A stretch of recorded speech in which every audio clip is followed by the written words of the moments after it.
मैंने अभी अपना इग्नू का प्रोजेक्ट वाइवा दिया है which was schedule for today and 11 बजे टाइमिंग थी, तो मैंने 11 बजे लॉगिन किया। मुझे 12:28 का टाइम दिया गया। मैंने 12:25 पे लॉगिन किया। उन्होंने कहा नहीं 12:28 का टाइम है, 12:28 पे आओ। तो मैंने 12:28 पे फिर लॉगिन किया। सबसे पहले उन्होंने मेरा टॉपिक पूछा, मैंने टॉपिक बता दिया, assessment of stress anxiety and depression among college student post कोविड-19। फिर उन्होंने मेरे से हाइपोथेसिस पूछे कि क्या हाइपोथेसिस लिया, मैंने बता दिए। उन्होंने ऑब्जेक्टिव्स पूछा, मैंने बता दिया। फिर उन्होंने कहा याद नहीं आ रहे, मैंने कहा सर याद हैं। फिर मैंने ऑब्जेक्टिव बताए। लेकिन जैसे उसमें आप ऑब्जेक्टिव बता रहे हो ना, तो अगर आप एक शब्द इधर उधर कर दोगे, कहते हैं नहीं गलत है, ये लिखा है। चाहे वो सेम आपने ऑब्जेक्टिव बताया, लेकिन एक वर्ड इधर उधर करो तो वो टोक देंगे। चलो वो ठीक है। फिर उन्होंने बताया कि आपने स्टैटिस्टिकल टूल यूज़ कौन से किए, तो मैंने बताया स्टैटिस्टिकल टूल कौन से किए। फिर उन्होंने बताया कि और बताइए, तो मैंने बताया कि मैंने शपीरो-विल्क टेस्ट यूज़ किया। फिर उन्होंने कहा शपीरो-विल्क टेस्ट क्यों यूज़ किया, तो मैंने उन्हें बताया कि सर जो मैं दास 21 मैंने एडमिनिस्टर किया है उसकी वैलिडिटी जानने के लिए। तो उन्होंने कहा उसकी वैलिडिटी जानने की क्या ज़रूरत है, तुम इतने बड़े तो हो नहीं गए हो कि तुम वैलिडिटी जानो इसकी, तुम तो छोटे से हो। तो हमारी जो छोटी सी रिसर्च है, पूरी दुनिया दास 21 यूज़ करती है, तुमने दास 21 क्यों यूज़ किया। मैंने कहा सर मैम ने बोला था, तो मैम मतलब मेरे जो गाइड हैं, बट उन्होंने कहा नहीं ऐसा नहीं करते। मैंने कहा ठीक सर, ध्यान रखूँगा। फिर उन्होंने बोला कि तुम्हारा टी टेस्ट में क्या निकला, तो मैं टी टेस्ट में बोला कि there is no significant difference between male and female in relation to assessment of stress anxiety and depression in college students. तो सर ने कहा नहीं, टी टेस्ट में तो रिलेशन फाइंड ही नहीं करते। मैंने कहा सर कोरिलेशन फाइंड तो करते हैं। कहते नहीं रिलेशन फाइंड ही नहीं करते टी टेस्ट में। तो मेरी बहस हो गई उनसे कि सर मैं टी टेस्ट का रिज़ल्ट निकालूंगा तो क्या कोरिलेट कर रहा है कि नहीं कर रहा है।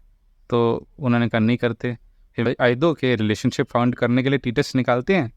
तो मेरी थोड़ी बहस हो रही थी, लेकिन मैंने कहा यार ये मेरे मार्क्स काट सकते हैं, ऑल्दो ये सही नहीं बोल रहे हैं।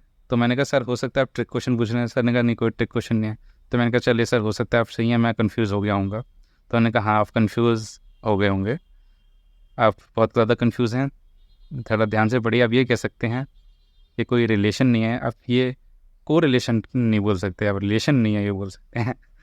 तो मैं समझ गया कि सर को कुछ खास पता नहीं है। बट ठीक है, मैं ये कहूँगा कि मैंने बहस कर ली थी स्टार्टिंग में। बाद में मैंने कहा सर सॉरी सर, हो सकता है आप सही हूँ। वाई, बिकॉज उनके हाथ में नंबर है। ऑल्दो मैं सही भी हूँ, लेकिन नंबर मेरे एग्जामिनर के हाथ में है। तो मैं कहूँगा ये चीज़ ध्यान रखिएगा कि एग्जामिनर को नाराज़ ना कीजिएगा। मैंने कहा नाराज़ करा था बिकॉज आई नो मैं बिल्कुल सही था। आप रिलेशनशिप फाइंड आउट करते हैं, बट उन्होंने मेरे से काफ़ी बोला कि किस किताब में पढ़ लिया तुम्हें कुछ पता ही नहीं है। फिर जब मैंने बोला कि सॉरी सर हो सकता है आप ठीक हो, ये नहीं बोल सकते होंगे, तो या फिर उन्हें भी जब रियलाइज़ होगा कि हाँ मैं कुछ प्रैक्टिकल चीज़ बोल रहा हूँ। क्योंकि जब आप टी टेस्ट का आंसर निकालेंगे जो क्रिटिकल वैल्यू होगा, तो आप नल हाइपोथेसिस को रिजेक्ट करेंगे या फेल टू रिजेक्ट करते हैं। तो इसलिए आप रिलेशन तो निकाल ही रहे हैं ना कि क्या जेंडर का कोरिलेशन है या नहीं है, मतलब बिटवीन टू आइटम्स आप कोरिलेशन निकाल देते हैं ना। तो उन्होंने, बट ठीक है, उन्हें भी लग रहा होगा कि हाँ यार मैं अब गलत तो हूँ, लेकिन अब बोलूँ कैसे कि मुझे इतना नहीं पता। तो वो मेरे पे छुट गए थे, इसलिए मैंने सॉरी बोल के चुपचाप निकल गया। और तो मैं सही था, लेकिन चुपचाप बोल के साइड में निकल जाओ, क्योंकि भाई at the end of the day score इन्हीं को लगाना है।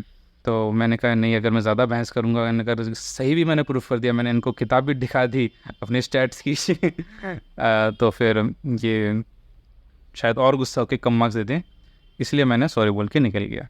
तो ये रहा मेरा एक्सपीरियंस। सो इग्नू में बहुत सारे जीनियस टीचर्स तो नहीं मिलने वाले। हाँ, अपने आप को जीनियस बताने वाले हो सकता है आपको वाइवा कंडक्ट करने वाला मिल जाए।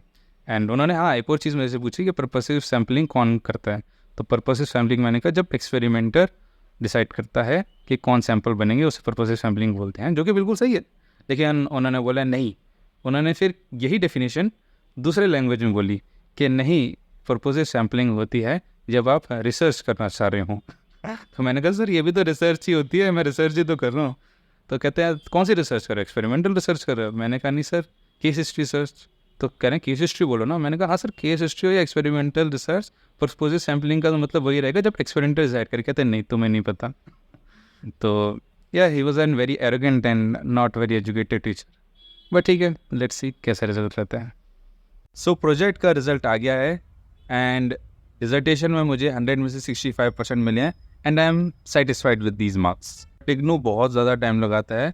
इस बात का अंदाज़ा आप इससे लगा सकते हैं कि मैंने अपने पिछले साल के अप्रैल में साइनॉप्सिस सबमिट कराए थे और साइनॉप्सिस एक्सेप्टेंस मिली पिछले साल के अक्टूबर में।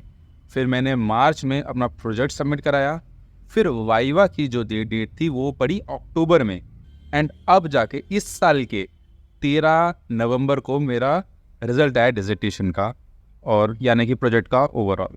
तो अगर आप इग्नू में प्रोजेक्ट वर्क चूज़ करते हैं तो भाई साहब मैंने अप्रैल में साइनॉप्सिस दिया था, अप्रैल 2023 में, और रिज़ल्ट आ रहा है अगले साल के भी नवंबर 2024। एक साल से भी ज़्यादा, 1.5 साल हो गया। एंड उसमें भी मैंने अप्रैल में जो साइनॉप्सिस दिए थे उससे पहले भी मेरे को गाइड सेलेक्ट करना था, टॉपिक सेलेक्ट करना था, साइनॉप्सिस बनाने थे, और तो और अप्रैल 2022 में मैंने अपना साइनॉप्सिस सबमिट कराने थे। बट वो साइनॉप्सिस रिजेक्ट हो गए थे बिकॉज टाइमली मुझे नहीं बताया गया था कि लास्ट सबमिशन डेट कब है साइनॉप्सिस की, और मेरे सुपरवाइज़र ने साइन करने से मना कर दिया था, मेरे कॉल नहीं उठा रही थी because she want some money. And इसलिए मेरा पूरा 1 साल भी वेस्ट हुआ एंड इग्नू ने और उससे 1.5 साल खींचा। तो इग्नू में अगर प्रोजेक्ट बनाना चाहते हो, प्रोजेक्ट वर्क करना चाहते हो, तो सुपरवाइज़र अच्छा मिल जाए तो काम थोड़ा आसान हो जाता है, लेकिन फिर भी संघर्ष तो है काफ़ी।